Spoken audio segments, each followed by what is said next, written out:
హైదరాబాద్ ను జ్వరాలు వణికిస్తున్నాయి. నల్లకుంటలోని ఫీవర్ ఆసుపత్రికి రోగులు భారీగా క్యూ కడుతున్నారు. ఆసుపత్రిలో సరైన వైద్యం అందక రోగులు ఇబ్బంది పడుతున్నారు. ఆసుపత్రికి వస్తున్న వారిలో డెంగ్యూ, మలేరియా, టైఫాయిడ్ తో బాధపడుతున్న వారే ఎక్కువగా ఉంటున్నారు. ఆసుపత్రిలో రోగుల ఇబ్బందులపై మరి రిపోర్టర్ నరేంద్ర నుంచి డీటెయిల్స్ వచ్చేస్తుందాం.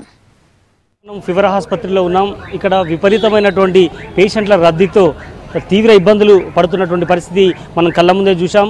ఇక్కడ నిత్యం 1500 నుంచి 1800 ఓపీ వివిధ రకాల సీజనల్ వ్యాధులతో వచ్చేవారి సంఖ్య మనకు స్పష్టంగా కనిపిస్తుంది. ఇక్కడ ప్రజెంట్ ఆర్ఎంఓ గారు అలాగే సివిల్ సర్జన్ చిత్రలేఖ గారు ఉన్నారు. మరిన్ని విషయాలు అడిగించే ప్రయత్నం చేద్దాం. మేడం, ప్రధానంగా మనం చూడొచ్చు ఒక్కొక్కరు తోపులాడుకుంటున్నటువంటి పరిస్థితి. పొద్దున్నే తెల్లవారుజామునే 6 గంటలకు వచ్చి చాలామంది ఇబ్బందులు పడుతున్నారు. ఈ పరిస్థితి ఎందుకు వచ్చిందంట?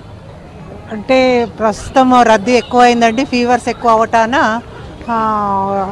పేషెంట్ సంఖ్య పెరిగింది. OP patients actually 24 hours services ఇస్తాము. ఓపీ డిపార్ట్మెంట్ క్లోజే ఉండదు మాకు. Emergency services plus non emergency services 24 గంటలు ఓపీ ఓపెనే ఉంటుంది. అయినా కూడా రద్దీ పెరుగుతుంది.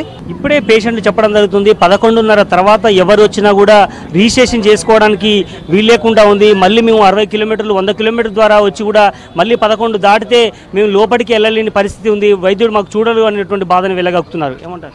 ఆ 2 కౌంటర్స్ నుంచి రిజిస్ట్రేషన్ చేయగానే ఎమర్జెన్సీ డిపార్ట్మెంట్లో రిజిస్ట్రేషన్ ఉంటుంది. ఆ డిపార్ట్మెంట్లో రిజిస్ట్రేషన్ చేసి అందరినీ చూస్తామండి. ఇప్పుడు ప్రజెంట్ సీజనల్ వ్యాధులు మీ దగ్గరకు వచ్చే వాళ్ళు ఎక్కువ ఎవరు వస్తున్నారు? డెంగీ కేసుల పరిస్థితి ఎట్లా ఉంది? ఎక్కువగా డెంగ్యూ కేసెస్ 10% ఉన్నాయండి. అదర్ కేసెస్ మామూలు వైరల్ ఫీవర్ 60 to 70% ఉంటాయి. 20% టైఫాయిడ్ అండ్ మలేరియా ఉంటుంది. అదర్ వ్యాధులు 10% ఉంటాయండి. That is communicable diseases. Right. ఇప్పుడున్నటువంటి దాంట్లో వాళ్ళకి సపరేట్ వార్డ్స్ ఏమైనా పెట్టడం జరిగిందా? ముఖ్యంగా మందులు కానీ మిగతా ఏర్పాట్లు ఎలా ఉన్నాయంట? ఆ 1500లో 30 to 40% అడ్మిట్ అవుతారండి. ప్రతి వ్యాధికి ఒక్కొక్క సపరేట్ వార్డ్స్ ఉన్నాయండి. That is pyrexia male ward, pyrexia female ward, pyrexia children ward. తర్వాత communicable diseases like chicken pox, mumps, diphtheria వాళ్ళకు కూడా సపరేట్ వార్డ్స్ ఉన్నాయి. అక్యూట్ డయేరియల్ డిసీజెస్ కూడా సపరేట్ వార్డ్. మందులు దొరకడం లేదని వాళ్ళు ఆవేదన వ్యక్తపరుస్తున్నారు. అన్నిటికీ ఒకే రకమైనటువంటి మందులు ఇస్తున్నారు అని చెప్పడం లేదండి. వైరల్ ఫీవర్స్కి అయితే ఆల్మోస్ట్ అవే మందులు ఉంటాయి. మలేరియా, టైఫాయిడ్ అయితే డిఫరెంట్ మెడిసిన్స్ ఉంటాయి. వాళ్ళని మాత్రం అడ్మిట్ చేసేసి ఇంజెక్టబుల్స్ కానీ ఐవీ ఫ్లూయిడ్స్ కానీ ఇచ్చి ట్రీట్మెంట్ ఇస్తాము. ఎమర్జెన్సీ వచ్చిన వారికి కూడా స్లిప్ తీసుకొని రావాలి అన్నటువంటి విషయాన్ని చెప్పడం జరుగుతుంది. వాళ్ళు ఎంతవరకు నిజమంటారు? ప్రతి ఒక్కళ్ళు ఎమర్జెన్సీ కానీ నాన్ ఎమర్జెన్సీ కానీ స్లిప్ తీసుకోవాల్సిందే అండి. ఎందుకంటే రిజిస్ట్రేషన్ నంబర్ ఉండాలి. రిజిస్ట్రేషన్ నంబర్ ఉంటేనే వాళ్ళకి ఇన్వెస్టిగేషన్స్ అవుతాయి, మందులు సరి అయిన మందులు అందుతాయి. రైట్. చాలా మంది కూడా మనం చూడొచ్చు. ఒక పక్క చిన్నారులు చాలా ఉదయం నుంచి కూడా వచ్చి ఇక్కడ క్యూ నిలబడేటువంటి పరిస్థితి మనం చూడొచ్చు. మీరు ఎక్కడి నుంచి రావడం జరిగిందమ్మా? మేము చోటపల్లి నుండి వచ్చినాం.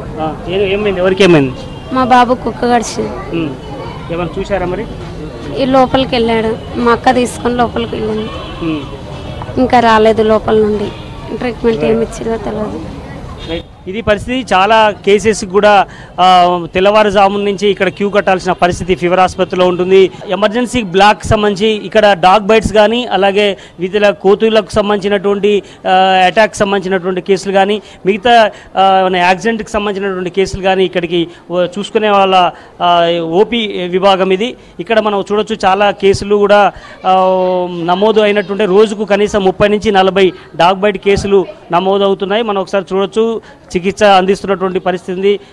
వీళ్ళందరూ కూడా కుక్క కాటుకు ఇబ్బంది పడినటువంటి వారే వీళ్ళంతా కూడా. అమ్మ, మీరు ఎక్కడి నుంచి రావడం జరిగింది? బాబు కూడా కుక్కనే గరిచిందండి. కొయ్యలగూడెం స్కూల్ నుంచి వచ్చిండు, బట్టలు మార్చుకొని అక్కడ వచ్చి నిల్చుంటే అది వచ్చి పట్టుకున్న దాకా తెలియలేదు. మొత్తం ఇట్లా పట్టంగానే ఇట్లా చేయి గడిచింది. ఇక్కడ కాలు కూడా పట్టింది. వెంబడే చౌటుపల్లి తీసుకువేరు, తీటి ఇంజక్షన్ ఇచ్చారు. ఈ నారాయణ కూడా రాసారు.